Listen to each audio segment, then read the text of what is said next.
Remember, this may be before your time, Herb, definitely before Brandon's time, but I found charts, old charts from the 50s and 60s, where they had one yellow piece of paper that had about 30 office visits on it. OM a mox. That was your visit. And I think all these problems that happened is because medical legal, you had to write bigger and bigger notes. The billing was more complicated. Before, they used to write a little sentence. They'd send out a bill, 99213, and they get paid. They got paid with cash. Yeah, that's in 1998, 1997. That's when all the problems started. That's when the government came out with the coding guidelines. Yeah. And the bullet points. And so you had to do this many things in order to charge for a 99214. Correct. Yeah. That created a bunch of paperwork. Yeah. So I've always said, real quick about that, I've always said that, and I wasn't in that time, and I've heard old timers say that they would have 3x5 cards. That would be so I've heard old timers talk about that as well. But if you think about it, going back to the business aspect of it, like one thing that I figured out from the very beginning is that I do a talk on collections. And one of the things the question that I pose is, what business are we in?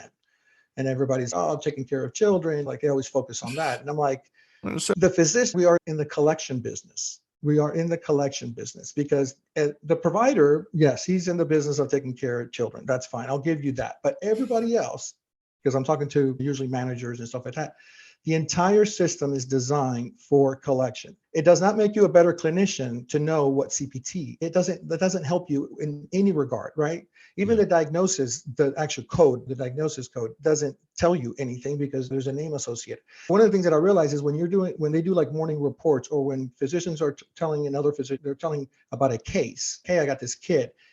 Within 2 sentences, the other physician already knows what's going on, right? It's just like these little information. So then that humongous note is not necessary. And but why do you write that note? It's to justify the collection. So why do we ask for an address? There's nobody else asks for an address in another business. You go to a grocery store, they ask for an address. You go to dry cleaners. It's so we know where to send the bill. That's the only reason we ask for that. We ask, obviously, the card, the insurance card. That's so we know where to bill it. And so I don't know. I've never done the ratio, but I'm guessing 85% of all the data that we got, it's all for collection. So that's like we are in the collection business. And if we don't do it appropriately, then we don't get paid.